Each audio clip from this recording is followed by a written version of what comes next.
Welcome back to another edition. I recently got a survey that kind of caught my attention. So I got to looking at it this morning and doing some research. And well, I've written about this, I think once in 20 or 25 years. I've really never devoted a lot of time on it, and especially exploring the emotional side. So what am I talking about? Well, I'm talking about our money scripts on final expenses, our money scripts on funeral costs, whether we're going to be buried, cremated, or some type of alternative disposal of our remains. Now, of course, getting into this topic is fraught with emotion, right? Of course it is.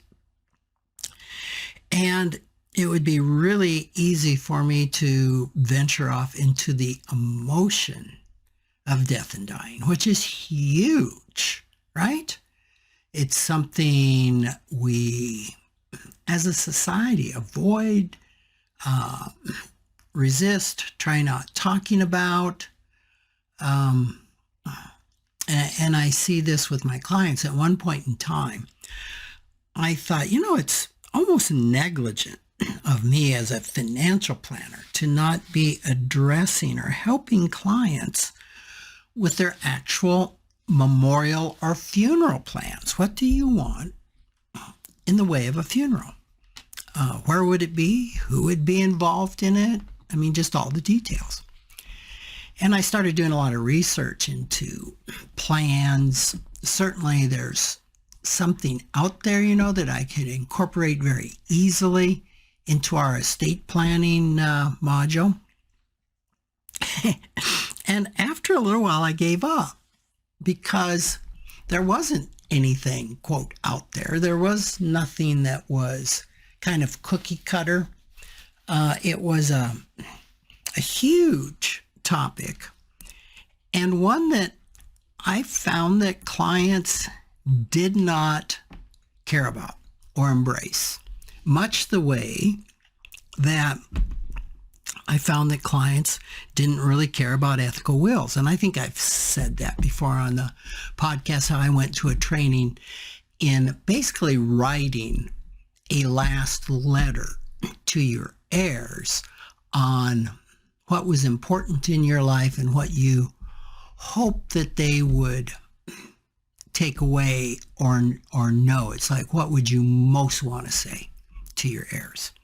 Sounds like a great idea, but I'm trying to think if I've ever had a client initiate one, because it is so emotionally impactful. And I did one myself, and it was hugely impactful and very emotional. It brought up lots of sadness or remorse or fear, things that we just don't go running toward to embrace. Lots of, in IFS speak, exiles, right?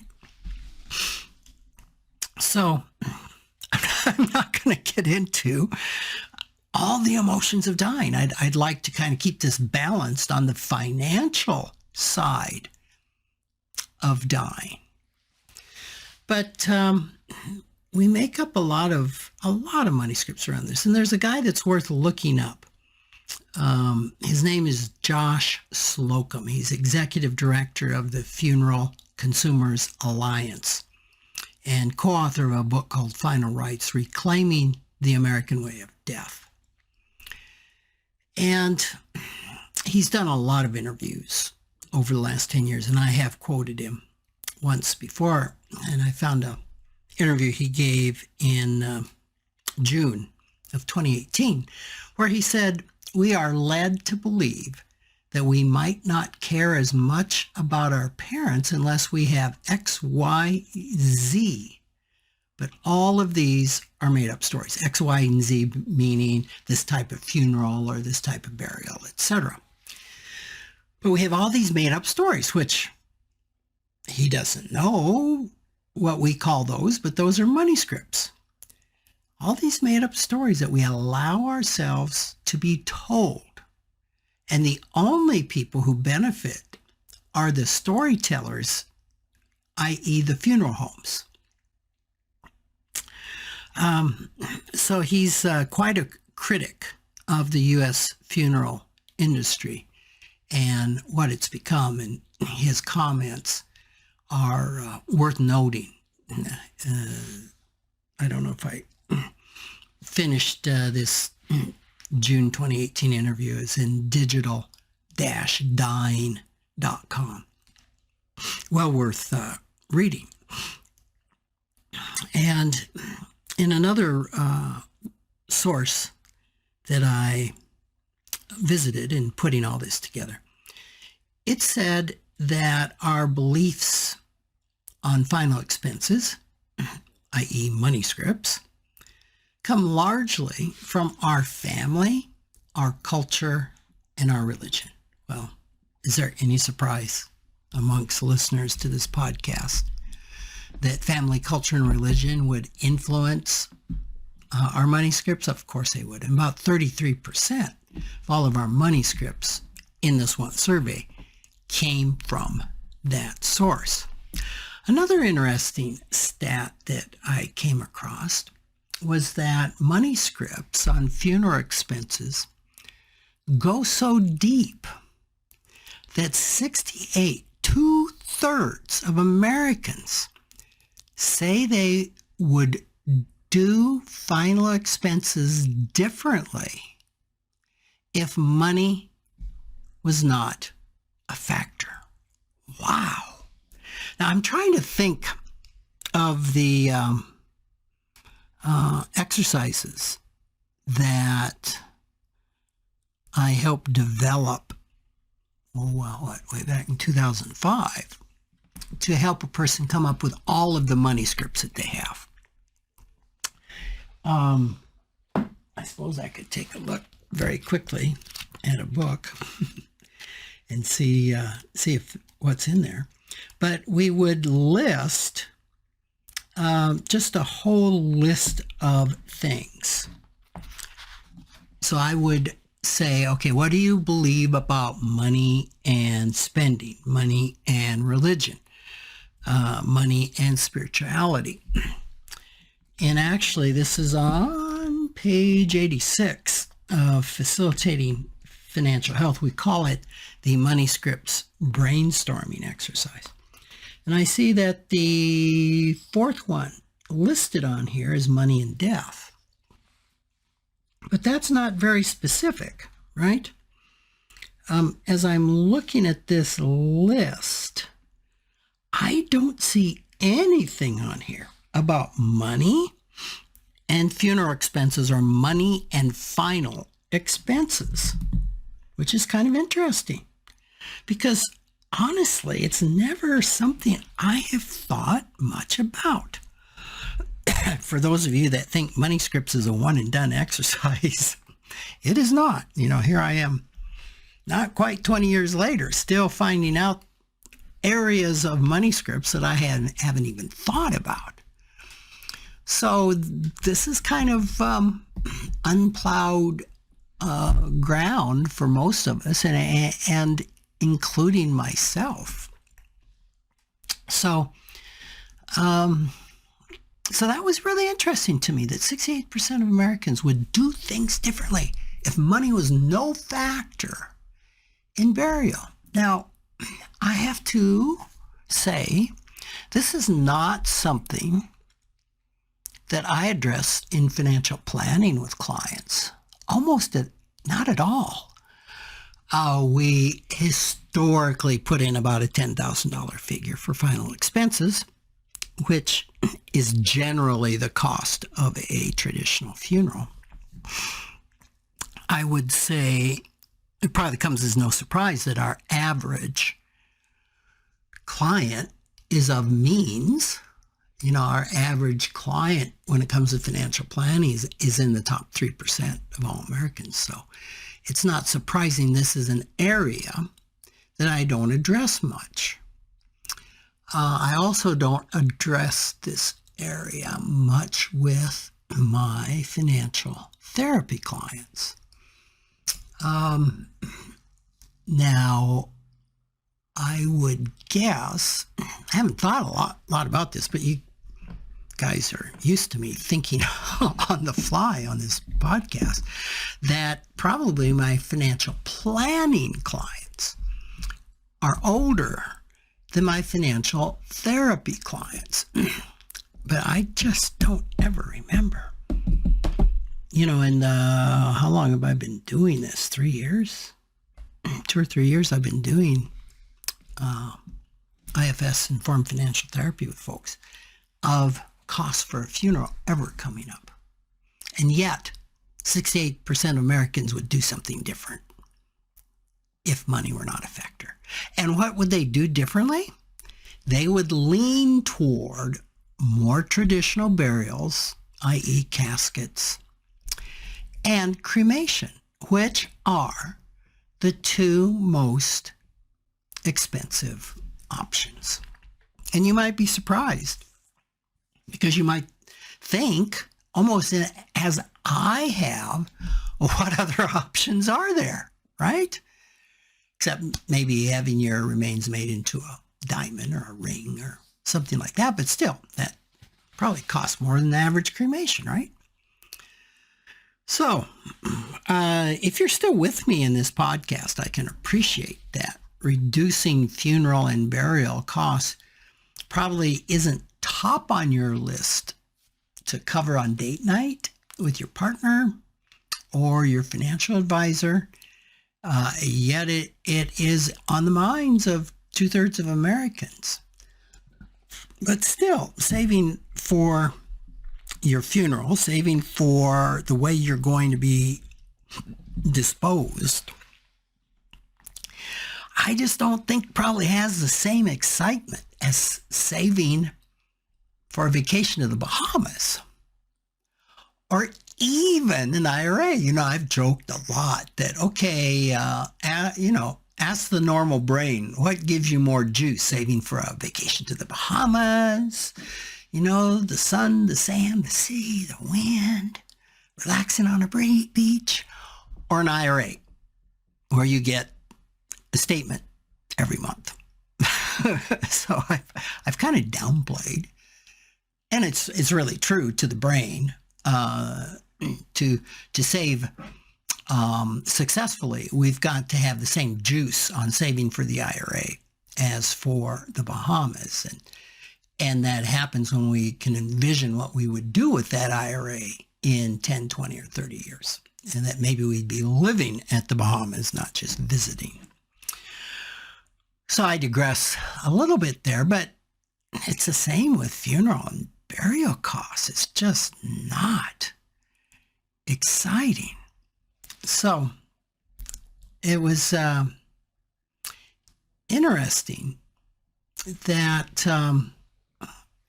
when I was doing the research on this, that a survey found that 28% of people have changed their burial or funeral plans as a result of the current inflation and financial distress in the economy. And so my point is, it's very much on people's minds. So how are people dealing with their final expenses?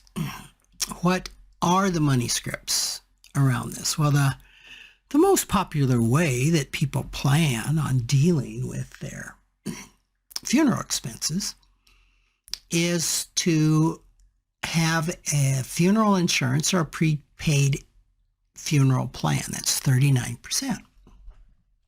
Now, this can kind of seem to be a logical way. I mean, we insure for a lot of things. Why not insure for dying? Well,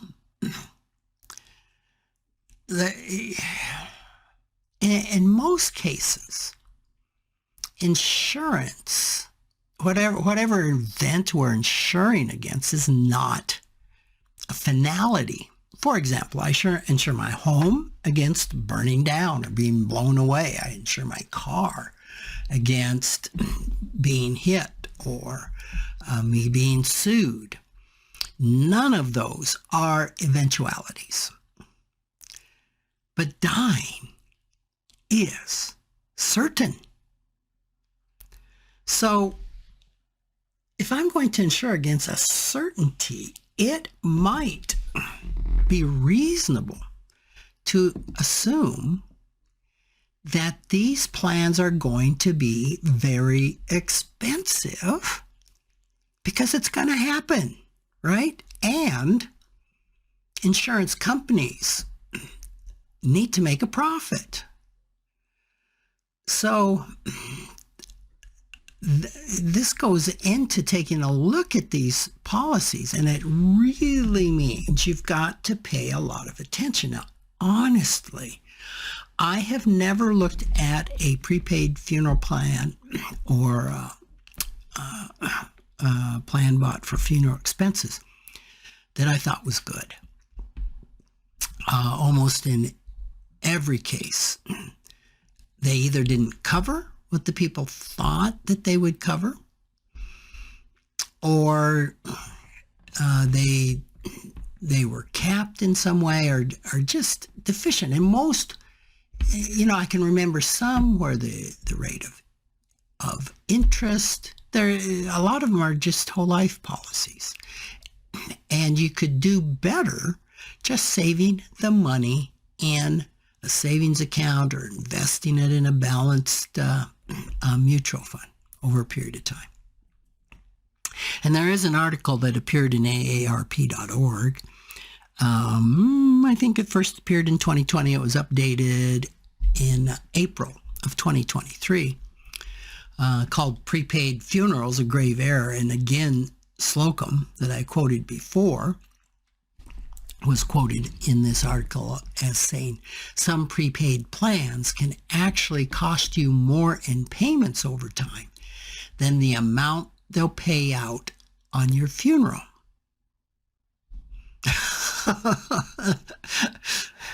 Okay. Which underscores my general thought that you're better off to save for your funeral than buy insurance. And I'm not going to take a deep dive into that. I do have a column that I've written on that. Oh, I'm trying to think the year. I don't know. It might have been probably sometime in the last 5 years. So 39% of people are going to buy insurance that's probably going to cost them more than self-funding the funeral. Well, there sure seems to be some money scripts around that, right? Money scripts around insurance, and more. So to this end, it might be no surprise to you that the plan that many people have for paying for their funeral expenses is to not have a plan. Not having a plan is a plan. This survey found that 23%, almost 1/4 of people say the way they're going to address their final expenses is to let their friends and family figure it out. Wow. And I've written a lot on estate planning. I am sure I've said things about that in the podcast. I think it is like 68% of people don't have a will. So they basically kick the can down the road, doing the same thing. Like, well, I'll just let my heirs figure it out. So it should be no surprise that we have the same attitude when it comes to paying for a funeral. And this is kind of a societal way to deal with things, isn't it? I mean, does this sound like the way Congress deals with sticky financial issues? So let's just kick the can down the road. So if this is the plan that your family members or your parents are addressing their final expenses. A, you probably don't know it because it's never been discussed. Have you asked your parents, how are you dealing with your final expenses? Maybe that begs a discussion so that you can be prepared, especially if your parents are like 60% of Americans. I just got this stat this morning that live hand to mouth, month to month. There is no money set aside for a funeral. 60% of Americans. So what will you do when there's no money in the estate to take care of your parents? Now you can let the state pay for the funeral, and that's probably the most inexpensive way to go. But there won't be a funeral. I think it's cremation, and probably a very quick cremation. I'm not sure. But there is a plan. Just like if you don't have a will, the state does have a plan on how they are going to get rid of your assets. So the survey followed up on that thought and asked the respondents if they've ever been burdened by the cost of a loved one's funeral expense. And 39% said yes. I mean, that's a significant minority of people that have said, yeah, it's been a financial burden to us when a loved one passed and we had to deal with their funeral expenses. And it's not exclusive to the U.S. Yahoo cited a recent study in the U.K. that reported 43% of adults in that country had actually gone into debt or experienced financial hardship to pay for a funeral. All right. So we've got money scripts. We've got all sorts of money scripts that somehow this may take care of itself. It's not okay to ask parents about their final expenses. Parents that have money scripts of it's okay to let my kids figure this out. And sometimes, when you're asking somebody to write down their money scripts, I think this is one that's not going to appear very often, because we might say, well, I don't have any money scripts around final expenses. Or maybe the money script is, this is too, you shouldn't talk about death and dying. Or it's too emotional, or I doubt that a person's going to say, my money script is, let the kids deal with it. Because it's kind of a money script that's underneath all those other money scripts. It's kind of like, well, I guess what you're saying is, this is a burden you want to put on your kids. Well, no, well, maybe. So it kind of bears sorting out. In fact, we're looking at doing a third edition of Facilitating Financial Health, and I think that's one I need to add to that list.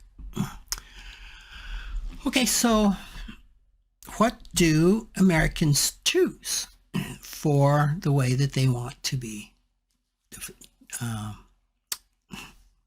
distributed? Almost like a 401k. 37% choose cremation, and 29% choose burial in a casket. And of course, the traditional burial is down quite a bit. And yet, if Americans had more money, we know more of them would choose burial in a casket. But there's even a less expensive form of burial plans that have tripled since just 2020. And that is the natural or green burial. Those people selecting those have risen from 4 to 11%. And what are we talking about when we're talking about a green or a natural burial? What we're talking about would be something called a direct burial or cremation, where the person is buried or cremated like very quickly, within 24 hours of death. Now, we know that this is very popular, I think, in Muslim countries. Well, that's a direct burial. And in fact, worldwide, globally, embalming is not that popular. Another alternative burial method is a casket rental, where you kind of have a formal viewing as such, but the casket is rented, and then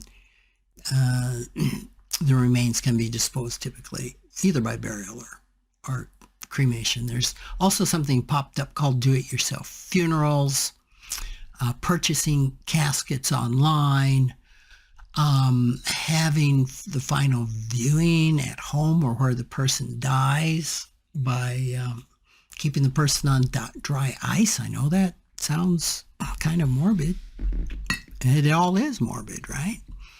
But there are options, and if you read the information from the gentleman Josh Slocum that I quoted at the beginning of this, it's fascinating. He's got a lot of interesting things to say about this and about the funeral industry. So you can save money paying attention to this. The Washington Post cited that families can save an average of $5,000 to $6,000 by going with the immediate burial, the direct burial, as compared with traditional. Well, when you don't have any money, that's a lot of money. And according to Forbes, direct cremation is the cheapest and most common cremation method in the U.S. And the average cost, okay, here's the savings. The average cost of an alternative burial is $2,000 versus $7,000 for cremation and $10,000 for the traditional burial. So I just want to end with a quote from Slocum. It's a little bit long, but I thought it was very interesting. He said, we the humans, the adults, the grieving mourners, have to make adult choices. I'm sorry to say that most of us don't. The funeral doesn't have to be $8,000, but that's a grown-up choice that we make every day and in every other sphere in our lives. We may not be able to afford a $50,000 destination wedding, so we have a wedding in the local church. There are many ways to grieve a loved one. You don't have to chain yourself to the idea that the only way to have a good funeral is to bankrupt yourself and break your pocketbook. We are not as helpless as Americans. Most of what we try and tell people is they do have control in this. Boy, if that isn't addressing money scripts, I don't know what is. So take a look. Maybe when you get done with this, if you're not driving and in a place you can, write down your money scripts about what do I believe about money and funerals, money and cremation, money and being buried immediately. Just all of these. Don't censor yourself and see what comes up. Okay, thanks for joining me. I look forward to speaking with you next week.